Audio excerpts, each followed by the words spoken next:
Okay, today is our last Harry Potter read aloud of the year. The last chapter we met the heir of Slytherin, and that was Tom Riddle, who we found out is actually um, Lord Voldemort back when he was a teenager at Hogwarts.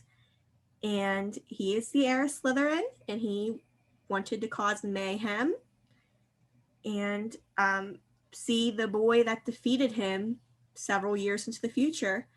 But he did not succeed, and Harry saved Ginny. This is Chapter 18, Dobby's Reward. For a moment there was silence as Harry, Ron, Ginny, and Lockhart stood in the doorway, covered in muck and slime, and, in Harry's case, blood. Then there was a scream. Ginny! It was Mrs. Weasley, who had been sitting crying in front of the fire. She leapt to her feet, closely followed by Mr. Weasley, and both of them flung themselves on their daughter. Harry, however, was looking past them. Professor Dumbledore was standing by the mantelpiece, beaming next to Professor McGonagall, who was taking great, steadying gasps, clutching her chest. Fawkes went whooshing past Harry's ear and settled on Dumbledore's shoulder, just as Harry found himself and Ron being swept into Mrs. Weasley's tight embrace. You saved her! You saved her! How did you do it? I think we'd all like to know that, said Professor McGonagall weakly. Mrs. Weasley let go of Harry, who hesitated for a moment, then walked over to the desk and laid upon it the sorting hat, the ruby-encrusted sword, and what remained of Riddle's diary. Then he started telling them everything. For nearly a quarter of an hour he spoke into the rapt silence. He told them about hearing the disembodied voice, how Hermione had finally realized that he was hearing a basilisk in the pipes, how he and Ron had followed the spiders into the forest, that Aragog had told them where the last victim of the basilisk had died, how he had guessed that Moaning Myrtle had been the victim, and that the entrance to the Chamber of Secrets might be in her bathroom. Very well, Professor McGonagall prompted him as he paused. So you found out where the entrance was, breaking 100 school rules into pieces along the way, I might add. But how on earth did you all get out of there alive, Potter? So Harry, his voice now growing hoarse from all this talking, told them about Fawkes's timely arrival and about the sorting hat giving him the sword. But then he faltered. He had so far avoided mentioning Riddle's diary, or Ginny. She was standing with her head against Mrs. Weasley's shoulders, and tears were still coursing silently down her cheeks. What if they expelled her? Harry thought in panic. Riddle's diary didn't work anymore. How could they prove it had been he who made her do it all along? Instinctively, Harry looked at Dumbledore, who smiled faintly, the firelight glancing off his half-moon spectacles. What interests me most, said Dumbledore gently, is how Lord Voldemort managed to enchant Ginny when my sources tell me he's currently hiding in the forests of Albania. Relief, warm, sweeping, glorious relief swept over Harry. What's this? Said Mr. Weasley in a stunned voice. You know who? Enchant Ginny? But Ginny's not. Ginny hasn't been. Has she? It was this diary, said Harry quickly, picking it up and showing it to Dumbledore. Riddle wrote it when he was 16. Dumbledore took the diary from Harry and peered keenly down his long, crooked nose as its burnt and soggy pages. Brilliant, he said softly. Of course, he was probably the most brilliant student Hogwarts has ever seen. He turned around to the Weasleys, who were looking utterly bewildered. Very few people know that Lord Voldemort was once called Tom Riddle. I taught him myself, 50 years ago at Hogwarts. He disappeared after leaving the school, traveled far and wide, sank so deeply into the dark arts, consorted with the very worst of our kind, underwent so many dangerous magical transformations that when he resurfaced as Lord Voldemort, he was barely recognizable. Hardly anyone connected Lord Voldemort with the clever, handsome boy who was once head boy here. But Ginny, said Mrs. Weasley, what's our Ginny got to do with him? His diary, Ginny sobbed. I've been writing in it, and he's been writing back all year. Ginny, said Mr. Weasley, flabbergasted, haven't I taught you anything? What have I always told you? Never trust anything that can think for itself if you can't see where it keeps its brain. Why didn't you show the diary to me or your mother? A suspicious object like that? It was clearly full of dark magic. I didn't know, sobbed Ginny. I found it inside one of the books Mum got me. I thought someone had just left it in there and forgot about it. Mrs. Weasley should go up to the hospital wing straight away, Dumbledore interrupted in a firm voice. This has been a terrible ordeal for her. There'll be no punishment. Older and wiser wizards than she have been hoodwinked by Lord Voldemort. He strode over to the door and opened it. bed rest, and perhaps a large steaming mug of hot chocolate. I always find that cheers me up, he added, twinkling kindly down at her. You will find that Madame Pomfrey is still awake. She's just giving out mandrake juice. I dare say the basilisk's victims will be waking up any moment. So Hermione's okay, said Ron brightly. There has been no lasting harm done, said Dumbledore. Mrs. Weasley led Ginny out, and Mr. Weasley followed, still looking deeply shaken. You know, Minerva, Professor Dumbledore said thoughtfully to Professor McGonagall, I think all this merits a good feast. Might I ask you to go and alert the kitchens? Right, said Professor McGonagall crisply, also moving to the door. I'll leave you to deal with Potter and Weasley, shall I? Certainly, said Dumbledore. She left, and Harry and Ron gazed uncertainly at Dumbledore. What exactly had Professor McGonagall meant, deal with them? Surely they weren't about to be punished. I seem to remember telling you both that I would have to expel you if you broke any more school rules, said Dumbledore. Ron opened his mouth in horror. Which goes to show that the best of us must sometimes eat our words, Dumbledore went on smiling. You will both receive special awards for services to the school, and let me see. Yes, I think 200 points apiece for Gryffindor. Ron went as brightly pink as Lockhart's Valentine flowers and closed his mouth again. But one of us seems to be keeping mighty quiet about his part in this dangerous adventure, Dumbledore added. Why so modest, Gilderoy? Harry gave a start. He had completely forgotten about Lockhart. He turned and saw that Lockhart was standing in a corner of the room, still wearing his vague smile. When Dumbledore addressed him, Lockhart looked over his shoulder to see who he was talking to. Professor Dumbledore, Ron said quickly. There's an accident down in the Chamber of Secrets. Professor Lockhart. Am I a professor? Said Lockhart in mild surprise. Goodness, I expect I was hopeless, was I? He tried to do a memory charm and the wand backfired, Ron explained quietly to Dumbledore. Dear me, said Dumbledore, shaking his head, his long silver mustache quivering. Impaled upon your own sword, Gilderoy. Sword, said Lockhart dimly. Haven't got a sword. That boy has, though, he pointed at Harry. He'll lend you one. Would you mind taking Professor Lockhart to the hospital wing, too? Dumbledore said to Ron. I'd like a few words with Harry. Lockhart ambled out. Ron cast a curious look back at Dumbledore and Harry as he closed the door. Dumbledore crossed to one of the chairs by the fire. Sit down, Harry, he said, and Harry sat, feeling unaccountably nervous. First of all, Harry, I want to thank you, said Dumbledore, eyes twinkling again. You must have shown me real loyalty down in the chamber. Nothing but that could have called Fawkes to you. He stroked the phoenix, which had fluttered down onto his knee. Harry grinned awkwardly as Dumbledore watched him. And so you met Tom Riddle, said Dumbledore thoughtfully. I imagine he was most interested in you. Suddenly, something that was nagging at Harry came tumbling out of his mouth. Professor Dumbledore, Riddle said I'm like him. Strange likeness, he said. Did he now? Said Dumbledore, looking thoughtfully under his thick silver eyebrows at Harry. And what do you think, Harry? I don't think I'm like him, said Harry more loudly than he'd intended. I mean, I'm in Gryffindor, But he fell silent, a lurking doubt resurfacing in his mind. Professor, he stared again after a moment. The Sorting Hat told me I'd have done well in Slytherin.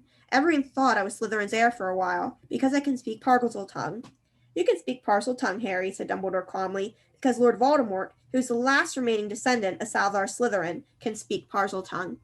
Unless I'm much mistaken, he transferred some of his own powers to you the night he gave you that scar. Not something he intended to do, I'm sure. Voldemort put a bit of himself in me? Harry said, thunderstruck. It certainly seems so. So I should be in Slytherin, Harry said, looking desperately into Dumbledore's face. The Sorting Hat could see Slytherin's power in me, and it put you in Gryffindor, said Dumbledore calmly. Listen to me, Harry. You happen to have many qualities Salazar Slytherin prized in his hand-picked students. His own very rare gift, Parseltongue, resourcefulness, determination, a certain disregard for rules, he added, his mustache quivering again. Yet the Sorting Hat placed you in Gryffindor. You know why that was, think? It only put me in Gryffindor, said Harry in a defeated voice, because I asked not to go in Slytherin. Exactly, said Dumbledore, beaming once more, which makes you very different from Tom Riddle. It is our choices, Harry, that show what we truly are, far more than our abilities.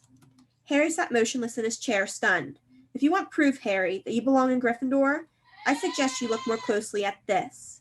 Dumbledore reached across to Professor McGonagall's desk, picked up the blood-stained silver sword, and handed it to Harry. Dully, Harry turned it over, the rubies blazing in the firelight, and then he saw the name engraved just below the hilt, Godric Gryffindor. Only a true Gryffindor could have pulled that out of the hat, Harry, said Dumbledore simply. For a minute, neither of them spoke. Then Dumbledore pulled open one of the drawers of Professor McGonagall's desk and took out a quill and a bottle of ink. What you need, Harry, is some food and sleep. I suggest you go down to Feast while I write to Azkaban. We need our gamekeeper back. And I must draft an advertisement for the Daily Prophet, too, he added thoughtfully. We'll be needing a new defense against the dark arts teacher. Dear me, we do seem to run through them, don't we? Harry got up and crossed to the door. He had just reached for the handle, however, when the door burst open so violently that it bounced back off the wall. Lucius Malfoy stood there, fury in his face, and cowering under his arm heavily wrapped in bandages was Dobby. Good evening, Lucius, said Dumbledore pleasantly. Mr. Malfoy almost kicked Harry over as he swept into the room. Dobby went scurrying after him, crouching at the hem of his cloak, a look of abject terror on his face. So, said Lucius Malfoy, his cold eyes fixed on Dumbledore, you've come back. The governor suspended you, but you still saw fit to return to Hogwarts. Well, you see, Lucius, said Dumbledore, smiling serenely, the other 11 governors contacted me today. It was something like being caught in a hailstorm of owls, to tell the truth. They'd heard that Arthur Weasley's daughter had been killed and wanted me back here at once. They seemed to think I was the best man for the job after all. Very strange tales they told me, too. Several of them seemed to think that you had threatened to curse their families if they didn't agree to suspend me in the first place.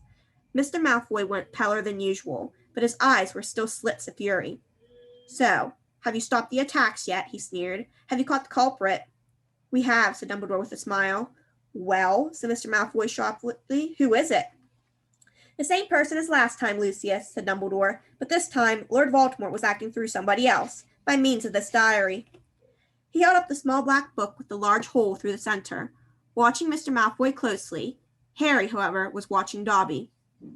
The elf was doing something very odd, his great eyes fixed meaningfully on Harry. He kept pointing at the diary and then at Mr. Malfoy and then hitting himself hard on the head with his fist. I see, said Mr. Malfoy slowly to Dumbledore. A clever plan, said Dumbledore in a level voice, still staring Mr. Malfoy straight in the eye, because if Harry here, Mr. Malfoy shot Harry a swift, sharp look, and his friend Ron hadn't discovered this book, why, Ginny Weasley might have taken all the blame. No one would ever have been able to prove she hadn't acted on her own free will. Mr. Malfoy said nothing. His face was suddenly mask-like. And imagine, Dumbledore went on, what might have happened then. The Weasleys are one of the most prominent pure-blood families. Imagine the effect on Arthur Weasley and his Muggle Protection Act if his own daughter was discovered attacking and killing Muggleborns. Very fortunate the diary was discovered and Riddle's memories wiped from it. Who knows what the consequences might have been otherwise? Mr. Malfoy forced himself to speak. Very fortunate, he said stiffly. And still, behind his back, Dobby was pointing, first to the diary, then to Lucius Malfoy, then punching himself in the head.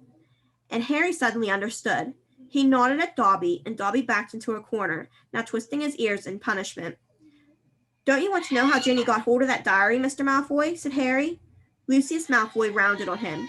How should I know how the stupid little girl got hold of it? He said. Because you gave it to her, said Harry, and Flourish and Blots. You picked up her old Transfiguration book and slipped the diary inside it, didn't you? He saw Mr. Malfoy's white hands clench and unclench. Prove it, he hissed. Oh, no one will be able to do that, said Dumbledore, smiling at Harry. Not now Riddle has vanished from the book. On the other hand, I would advise you, Lucius, not to go giving away any more of Lord Voldemort's old school things. If any more of them find their way into innocent hands, I think Arthur Weasley, for one, will make sure they are traced back to you. Lucius Malfoy stood for a moment, and Harry distinctly saw his right hand twitch as though he was longing to reach for his wand.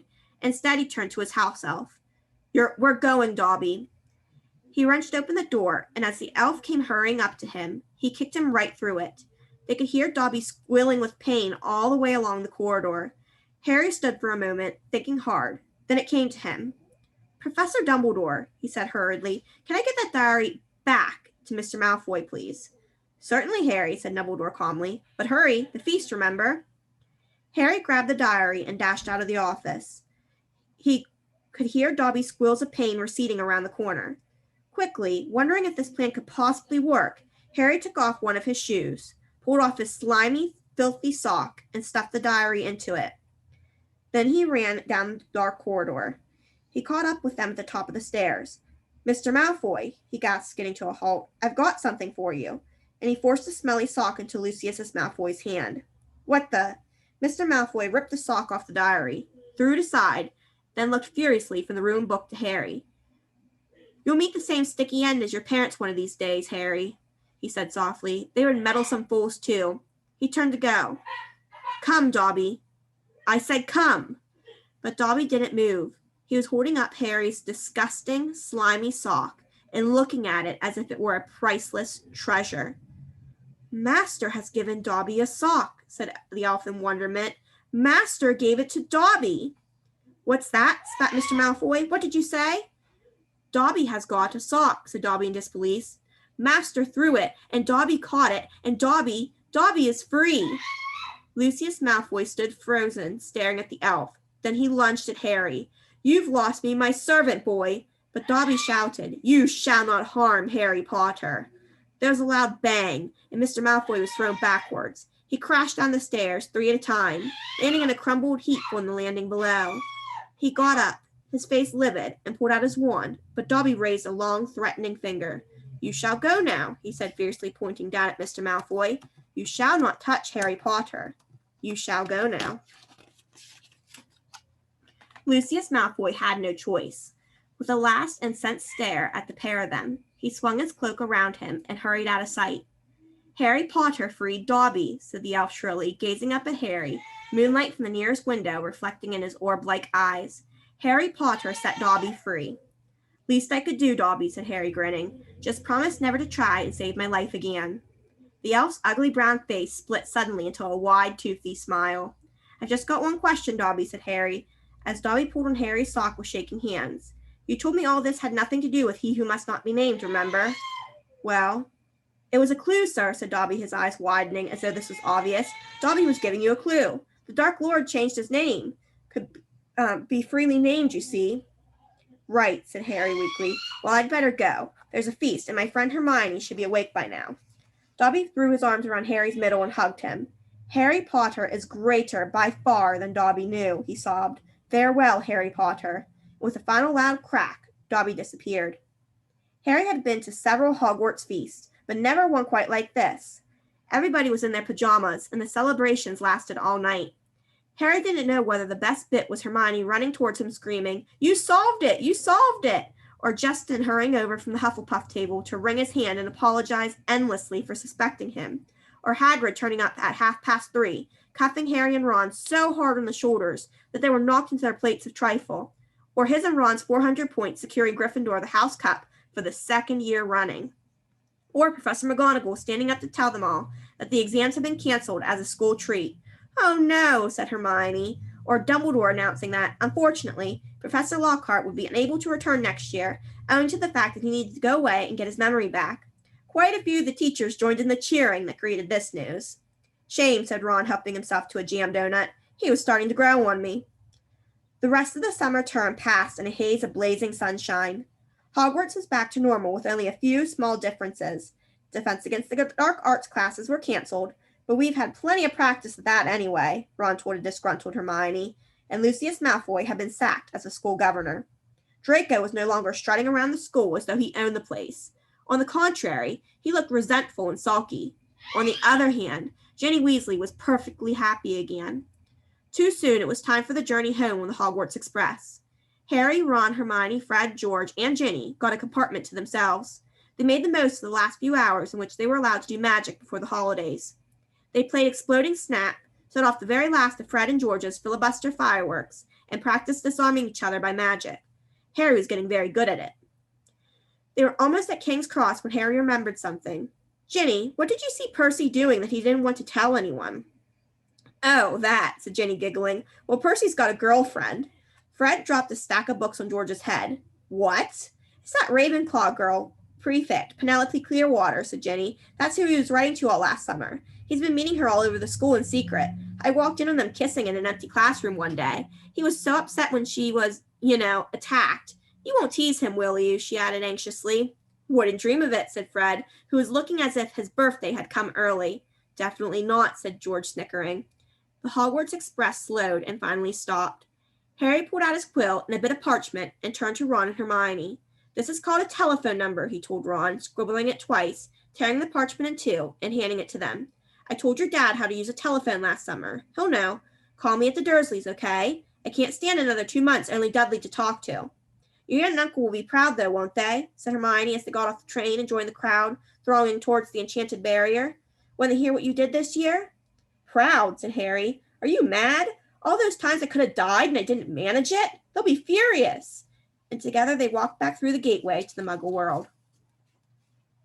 And that is the end of Chamber of Secrets. And we'll kick it off next year with Prisoner of Azkaban. Woohoo! Thanks, Tori. Thank you.